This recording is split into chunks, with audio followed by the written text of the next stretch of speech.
Hey guys, Dib the Awesome here to give you another Monster Legends Guides, where we talk about a monster's moves, their stats, their rune sets, who to pair it up with, all that jazz.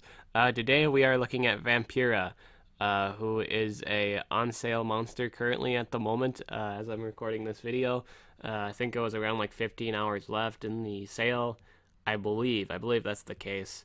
Uh, and I'm sorry I didn't get this video out like I said I would yesterday. Just a lot of things went wrong. And yeah, so I'm doing it now. um, so beginning comments, this monster's design is pretty cool. Just throughout the form, it is pretty cool. This one is, yeah. I don't know what they want with this one, but it's that one.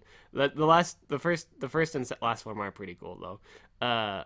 But this is a pretty cool looking monster. It has that rocker feel. It even says in the description that she is also a rock, like a little, like she's in a rock band and she's the drummer in Metalhead's band, which is really funny.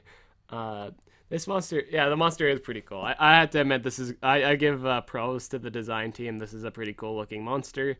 Um, Stats. So for power, 3,421. That's an okay power for, but in terms of like dark monsters, like there have been higher powers for dark monsters. Uh, but I guess that's okay. That's okay at the moment, because she has a move that kind of fixes this power. Uh, and yeah, I'll explain that later on when we get to that point. Her life is 28,651. That's a really decent life for an attacker. It's an okay life. Uh, I told, especially if with the rune set I actually recommend for this monster, that'll just buff it up even better. Speed is 3,388. Now this keep in mind this is a low speed. She's about as fast as Varuna. Um, that or a tad bit slower, maybe just by a point off, or I actually don't remember what Varuna speed, but I'm pretty sure it's the same speed, or around that speed. This speed is questionable. It really is. With attackers nowadays, the attackers tend to be a little bit faster than this. Uh, but in all honesty, with this speed can easily be remedied if you have good control monsters. So if we're talking like Cavenfish or like Frostbite or anything that's just got really high crowd control, you're okay with speed. Then you don't have to worry about speed. Uh, but she is weak to deny because her trait is attuned. As you know, attuned isn't really the best trait to have in the game. This can only be fixed with this kind of trait. This can only ever be fixed with like Kalik, with her AOE immunities to freezing and stun. So I am gonna recommend you pair this up with Kalik for one of the monster teams uh, when I recommend it later on. This is a horrible trait to have. Just doesn't do much of anything unless you like your stamina leak. This pretty much just gets you back up if you have stamina drained, or at least gives you almost half of that, or a little bit above half of that back. Uh, but yeah, this is a terrible trait. Uh, Again, she's in the sale, so you can't actually get her from anything else at the moment. It's just my cats if you heard that. So we're gonna go down to her second group moves. Oh, I gotta talk about her ultimate. Her ultimate is actually pretty scary if you actually get it. It's a two-turn possession AOE. That's terrifying, and I'm pretty sure you just win the game at that point, because they're gonna be busy killing each other for the next two turns. Unless you know, like one of them uses an AOE restriction, then that's kind of redundancy if of the second time you're possessed. I mean, like with the possession. uh, yeah. So this is a really strong ult. We're going down to our second set. Steel Blood deals moderate special damage, made dazed target. This is 40 damage, 0 turn cooldown. I'm actually going to recommend you do run this skill, just because it's a 0 turn cooldown move, and it's her one of her stronger like special moves in terms of just cooldown. This is her one of her only low cooldown moves. It is important to run this move, I believe. Regaining strength deals moderate dark damage, 50% chance of making the target bleed. Heals by 20%, requires cooldown. This is okay for like a tanky set. Not in the idea that you get like with the 50% bleed. That's not there for. It's more so there for like the healing portion. It's not there for the bleeding portion. If you get the bleed, I mean that's a good thing, but it's more so there just to heal you that 20%. I don't really know if this move is really all that good, but it's a maybe move you can run. It would be an okay move to run. Zinger No More deals low dark damage to all enemies. Removes 15% of stamina from all targets. So far this monster isn't looking all that good. But her last set is more appealing than the most of these moves up here. I assure you of that. Yeah, I don't know why it's just 15%. I could have sworn it was 20% earlier, but I guess they bumped it down to 15%. I don't know. This move is garbage. Don't run this move. My power is absolute. Deals heavy special damage, may make target bleed. Applies one random negative effect to target. Requires cooldown. This is a really good move. Applying one negative effect plus bleeding.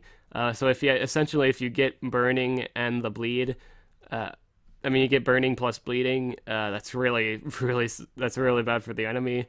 This is a very good move in the sense that if you land another damage over time move, this hurts a lot.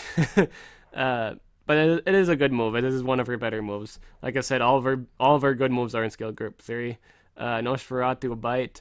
This deals heavy dark damage, applies stamina like to target, made dazed target, requires cooldown. I don't really know the length of this move. It is very stamina hungry, 34. Stamina is a lot, and it just does 55 damage. And it's on a 2-turn cooldown. That's a pretty relative cooldown. That's an okay cooldown. But keep in mind, it is just single target damage. I mean, it just doesn't do any more than just daze and stamina leak. Yeah, I'm not too sure about this move, but again, this is one of her better moves, so you should run this skill. Look at my eyes. Deals low dark damage to all enemies. Steal life from all targets. Requires cooldown. All right, so this is the move that makes her her. This is the move that is one of the only sole reasons why you should ever get this monster in terms of competitive use. This AoE currently does a 90 base damage. That's insane. It's higher than the 70 base damage of the Ringer. And I'm just going to say right now, this monster is basically female Ringer without the AoE bleed, but instead the AoE lifesteal. At the moment, she is more than likely the strongest attacker in the game, in the sense that she can do AoE 90 base power damage.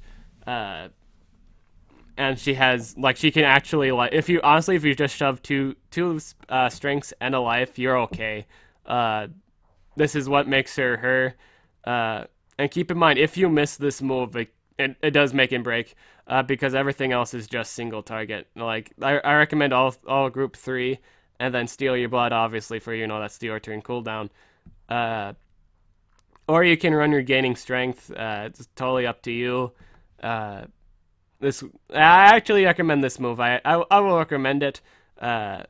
It's either or is good, but I like 0 turn cooldown moves just so you don't get bummed over by Timuron. That's the only reason why I'd actually recommend you run it. But you can run this move with the set I'm going to recommend.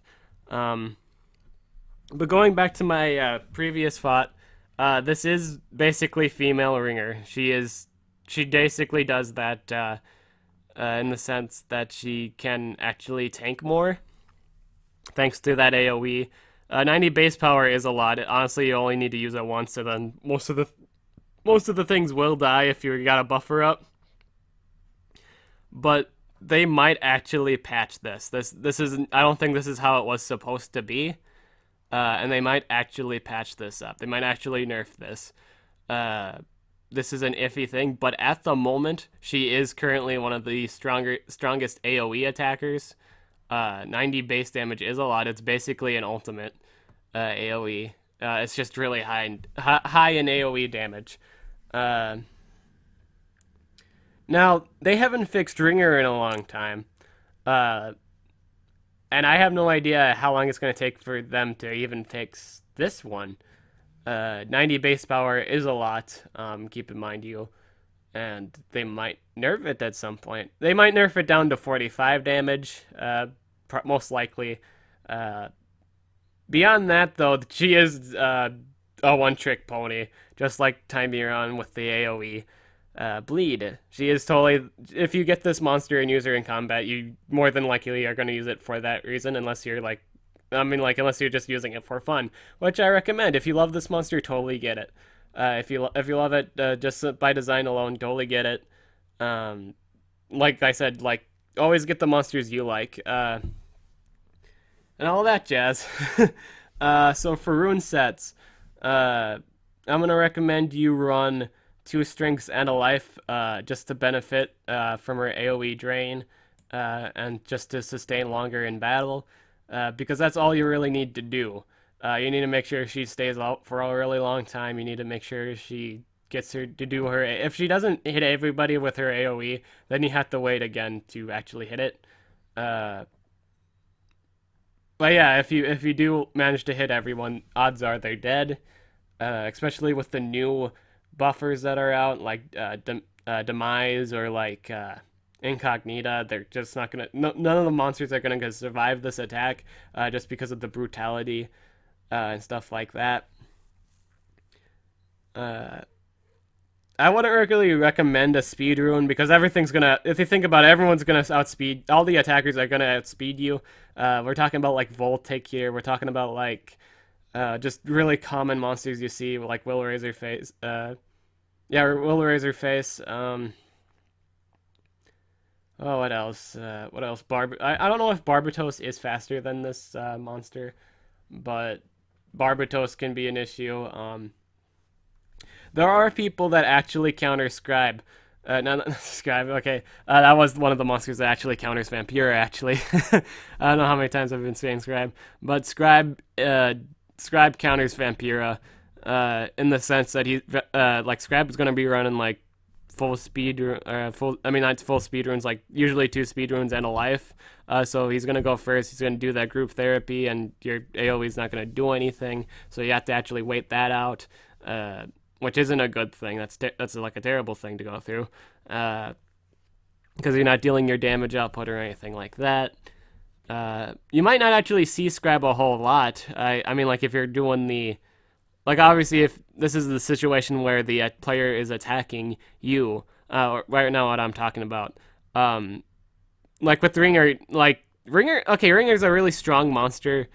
He does a lot of damage, but keep in mind, like, I don't know if you ever had trouble with restraining Ringer. Ringer is very like prone to like be restricted. I There's never a time where he's like I never had trouble like restricting him of actually attacking and hitting me. Uh, just because he's not resistant to any, like, again, he's not resistant to any immobilizing moves, and this monster isn't either. So in that sense too, she's also prone to, like I said, she's prone to disabilization, just like the Ringer. Uh, but yeah, I think other things that counter are Timeron easily. Timeron just counters Vampira, in terms of like keeping her from actually ever using her moves. She like the space time and the loop damage. If Timeron uses loop damage, and you use your AOE, all they're gonna do is regain. If you use that move on everyone, like, I kid you not, if you like do the damage, like if you buff your monster, then hit everybody with the AOE, everyone's gonna hit you back with that AOE. Timeron's gonna hit you back with that AOE. Like whatever else is on the team is gonna hit you back with that AOE because they're currently up with that shield. Don't ever use your AOE when Timeron has everyone on the shield up, because that just reflects everything back at you. um, I think that's how that works anyway. But yeah, that's basically all that really counters Vampira is crowd control and Timeron and Scrab. Those are the only things that really counter Vampira. So as long as you have good crowd control, you are a-okay. Like she just takes setting up to do her massive damage spree, and that can be said with really anybody. Uh, in terms of Team Wars, she's pretty OP at the moment in Team Wars with that AOE stamina. I mean, like AOE life drain, uh, and just the overall bulk of the damage. Easily will kill like the base, like just the monsters that aren't dark type. Uh, but yeah, that's really all about it with Vampira. Uh, or Vampire, yeah, Vampira. She is, she's just, yeah, she's really different. I'd say she's really different in the sense an AOE lifesteal. I don't really think that was a thing before, besides an ultimate from Barbatos. Uh, but yeah, this is really interesting. It is an interesting monster. It is an okay monster to buy. At some point, she will get nerfed. There's no way she's not going to get nerfed. Uh, but yeah, that's all I really have to say about Vampira. She's an awesome monster. Get her if you want. Very cool design. One trick pony, just like Ringer. She basically does the same thing as Ringer. Uh, and that's really all there is to it. I'm the Awesome, and catch you later.